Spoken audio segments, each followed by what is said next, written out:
Maybe there's something I didn't think was necessary to tell you. Pernell Roberts, the man who brought Adam Cartwright to life on Bonanza, seemed every bit the gentleman, calm, confident, and endlessly charismatic. But beneath that smooth exterior was a man of conviction, someone who never hesitated to speak his mind no matter the consequences. While most Hollywood stars of his time played it safe, smiling through their grudges and keeping opinions hidden, Pernell took a different path. He believed honesty mattered more than popularity, even if it cost him friends, roles, and respect in the industry. At countless Hollywood gatherings, he made it clear there were certain people he simply couldn't stand. Actors whose arrogance, hypocrisy, or lack of integrity clashed with his deeply held values.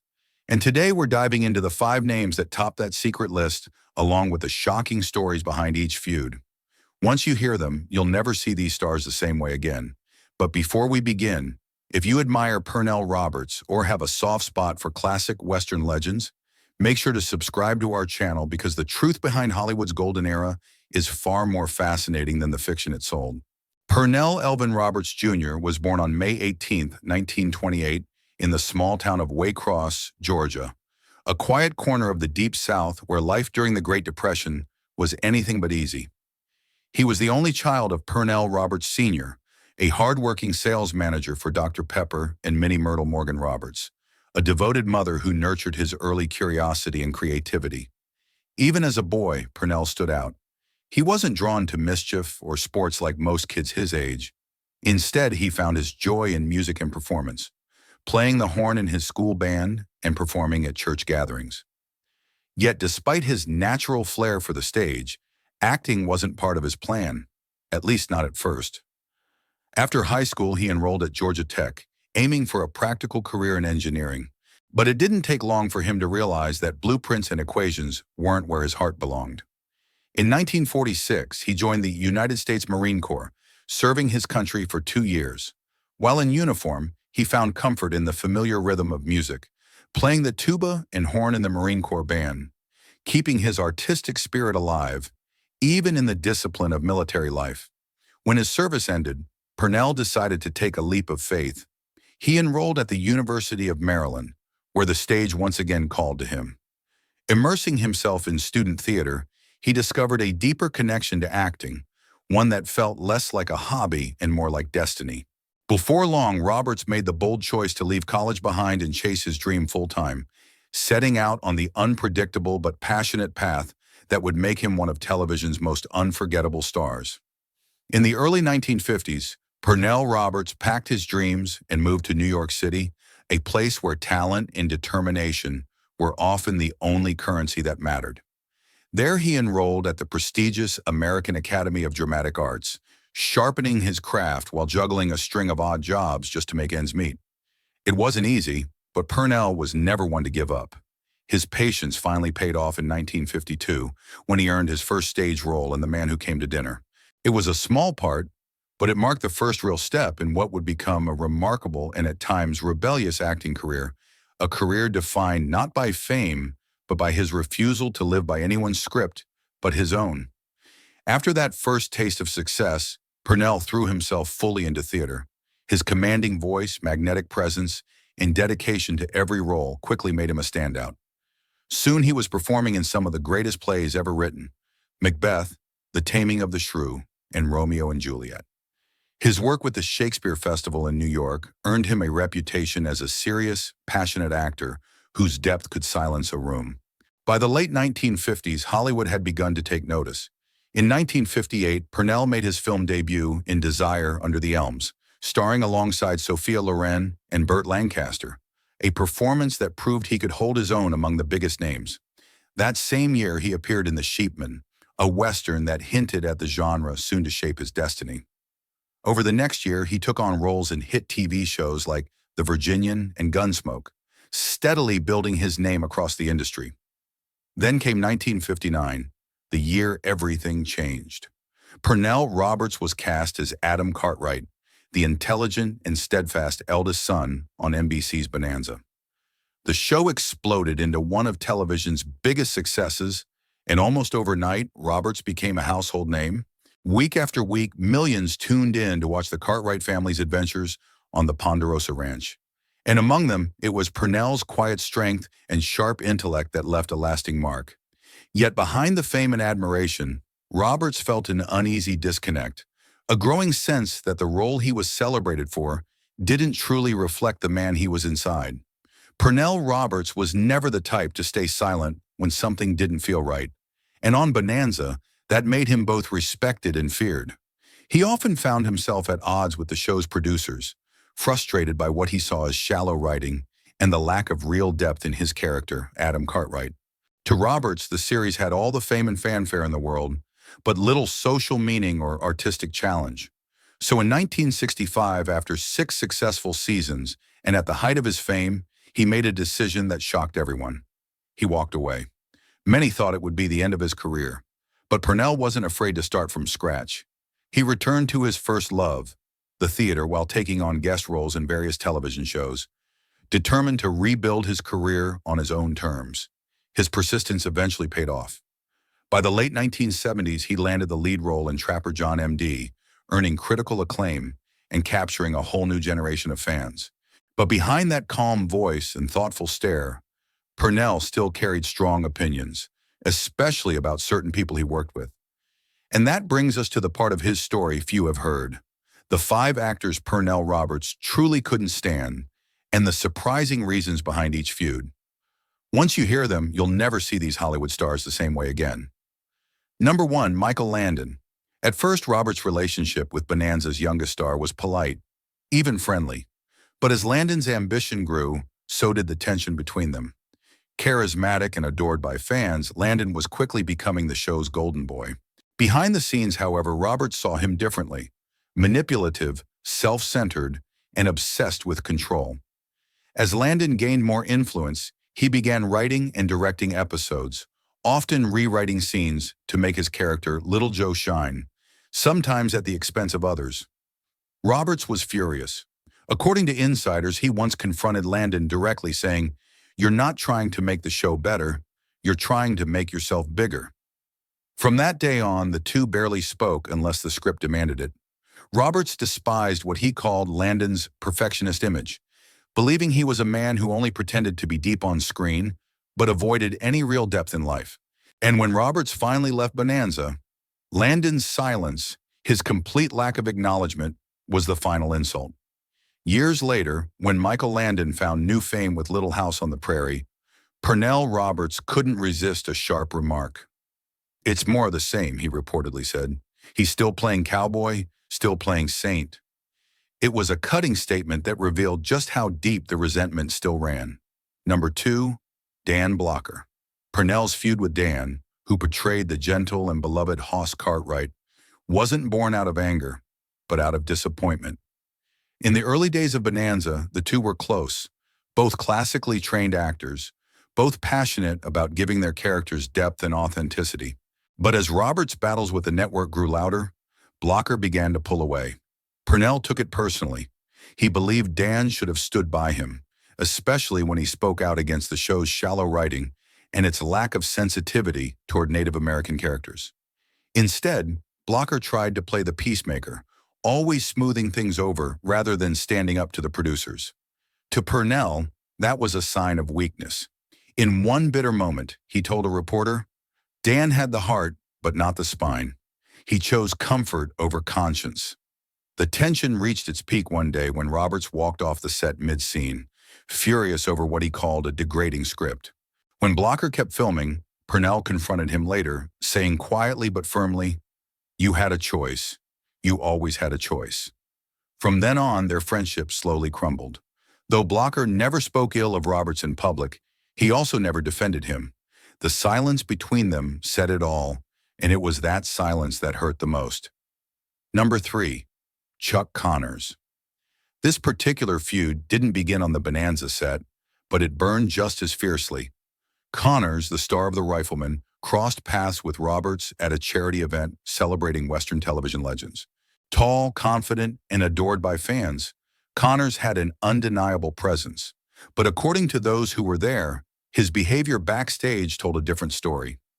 He was reportedly dismissive toward the crew and treated everyone around him like lesser players in his personal show. For a man like Pernell Roberts, who valued respect and humility above all, that arrogance was unforgivable. Roberts didn't like what he saw that night. According to witnesses, he stood quietly in the corner as Chuck Connors publicly scolded a young assistant over a small mistake, a moment that revealed a side of Connors few ever saw. When the two met backstage, Roberts didn't hold back. Words flew fast. Roberts called Connors a fraud, accusing him of caring more about fame than respect. Connors fired right back, mocking Roberts as a bitter quitter who couldn't handle success. That confrontation marked the end of any friendship between them. From then on, Roberts referred to Connors privately as all hat, no soul, a man obsessed with image, but empty inside. To Roberts, Connors embodied everything wrong with Hollywood: charm on camera, cruelty off it. Number 4, Lorne Greene. Among all of Roberts' conflicts, none cut deeper than his feud with the man who played his on-screen father, Ben Cartwright. To millions of fans, their bond looked warm and genuine, but behind the scenes, it was anything but.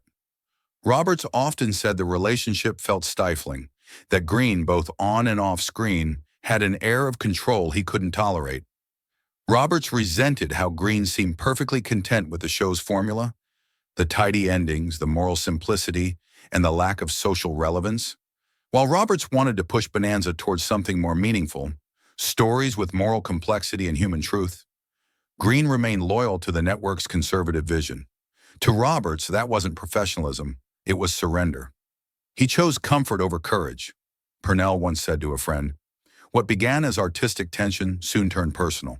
Roberts believed Greene saw him as a threat, a younger actor unafraid to challenge scripts or question direction. On set, the air between them grew colder with each passing season. Roberts hated the way Greene's authority shaped the cast, how everyone, especially the younger actors, seemed to follow him without question. By 1965, he'd had enough.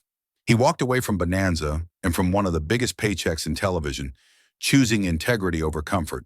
When asked why he left, Roberts' answer was simple and perfectly him. "I just couldn't spend the rest of my life taking my hat off and saying, 'Yes, Pa.'"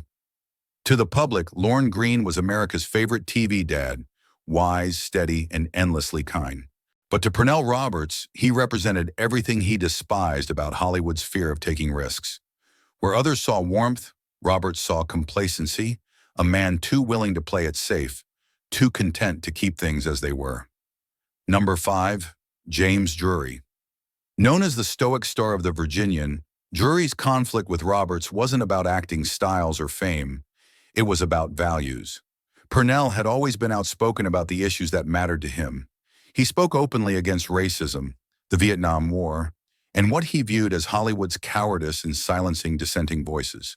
Drury, on the other hand, was a proud conservative who believed politics had no place in entertainment. Their ideological clash came to a head in the 1970s during a televised panel about the future of television. Roberts passionately criticized the networks for avoiding real-world issues and turning Westerns into what he called comfort food for the masses. Drury didn't hesitate to push back, saying, "The public doesn't want sermons. They want escape." The argument quickly turned personal. Witnesses recalled that when the event ended, the two refused to shake hands. Later, Roberts told a close friend, "Drury was never just an actor. He was a mouthpiece for the status quo." What infuriated him most was Drury's silence during the civil rights movement, a time when his voice could have made a difference. To Roberts, silence in the face of injustice wasn't neutrality, it was betrayal. Through it all, Pernell Roberts never bent to expectation. He was a man of fierce conviction, willing to sacrifice comfort for truth. But while Hollywood knew him as bold, outspoken, and unyielding, his private life told another story, one marked by heartbreak, loneliness, and the quiet struggles of a man who demanded as much honesty from himself as he did from the world around him. Pernell Roberts' personal life was as turbulent as his career was bold. He married 4 times, each union marked by its own struggles. His first marriage to Vera, a theater professor, began in 1951 and brought him a son, Jonathan Christopher Roberts. Pernell loved Jonathan deeply, but his rising career and restless spirit made it hard to stay anchored in family life. By 1959, the marriage ended in divorce. Though he remained in his son's life, Distance and emotional barriers often strained their relationship. His next two marriages to Judith Analier and then Karenak also ended in divorce. Friends and colleagues often remarked that Pernell was a man who craved personal freedom and found emotional intimacy difficult. Fiercely private, he kept his deepest feelings locked away, unintentionally building walls between himself and those who loved him most.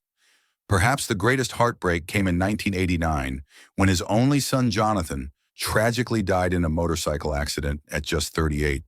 The loss left Pernell shattered. Friends said he was never quite the same, and while he spoke little of it publicly, the grief lingered with him for the rest of his life.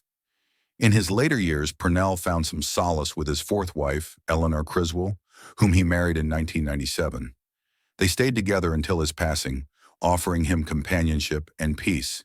Yet even then, the shadows of lost love, broken marriages, and the unbearable grief of losing a child never fully faded. Pernell Roberts lived life on his own terms, fearless, outspoken, and unyielding. But the freedom he claimed came at a profound personal cost. Beneath the confident public image lay a man who carried a lifetime of quiet sorrow. Pernell Roberts' life off-screen was a tapestry of love, loss, and quiet struggles that few ever witnessed. In his later years, he chose a life far from Hollywood's glare, embracing peace and privacy over fame. After leaving Bonanza at its peak, he continued acting in television and theater, but always on his own terms.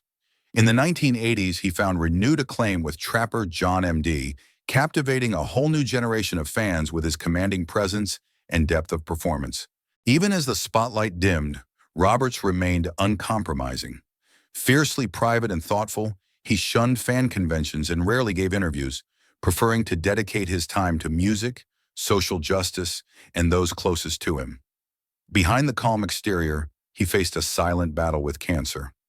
On January 24, 2010, Pernell Roberts passed away at his Malibu home at the age of 81 from pancreatic cancer, a disease he confronted with courage and quiet dignity.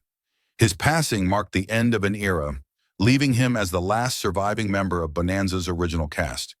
Though he never chased fame or navigated Hollywood politics, Roberts' influence on television and acting was profound. He was a pioneer who walked away from a hit show when it failed to meet his artistic and moral standards. Long before it was fashionable, he spoke out on social and racial issues, demanding meaningful and honest roles, not just for himself, but for all performers. Fans remember him not only as the strong, silent Adam Cartwright, but as a man of conviction and integrity. His legacy lies not just in the characters he brought to life, but in the stands he took, the risks he dared to take, and the lessons he left behind. That sometimes the bravest act is simply to walk away. Pernell Roberts may have passed, but his voice, both on screen and off, continues to resonate with those who admired his talent and respected his unwavering principles. At his death, he left behind more than memories, an estimated fortune of $10 million. For most, Pernell Roberts' career would have seemed the ultimate triumph, a lifetime of effort in Hollywood, rewarded with fame and fortune. But for Pernell, none of that ever truly mattered. Money held little appeal. Fame never thrilled him. Even at the height of Bonanza, when he earned nearly $10,000 per episode and became one of the highest-paid actors of the 1960s, he felt a quiet restlessness, an unshakable longing for something more meaningful. While the world admired his polished performances and the glamour of television stardom, Pernell wrestled with the industry's compromises behind the scenes. He loathed how art was reduced to a product, how emotion and authenticity were repackaged for mass consumption. He didn't want to be a celebrity. He wanted to live with purpose. For a time, he played the part. He wore the costume, hit his marks, and accepted the applause. Yet his conscience never allowed him to settle. His principles ran far deeper than the scripts handed to him. While fans were captivated by Adam Cartwright, Pernell marched in Selma, Alabama, alongside Dr. Martin Luther King Jr., not as a star, but as a man compelled to act against injustice. That was no performance. It was real life. Back on set, he challenged the system, questioning why there were no people of color among the crew, why white actors repeatedly played Native American roles, and why progress moved so slowly. His protests often went unheeded, yet he never stopped speaking out. Family and friends noted he found some support, but never enough to extinguish the fire within. Pernell Roberts could have stayed, built an empire, basked in luxury and coasted on fame, but he chose integrity over applause. He walked away not out of pride, but from an unyielding desire for authenticity and purpose.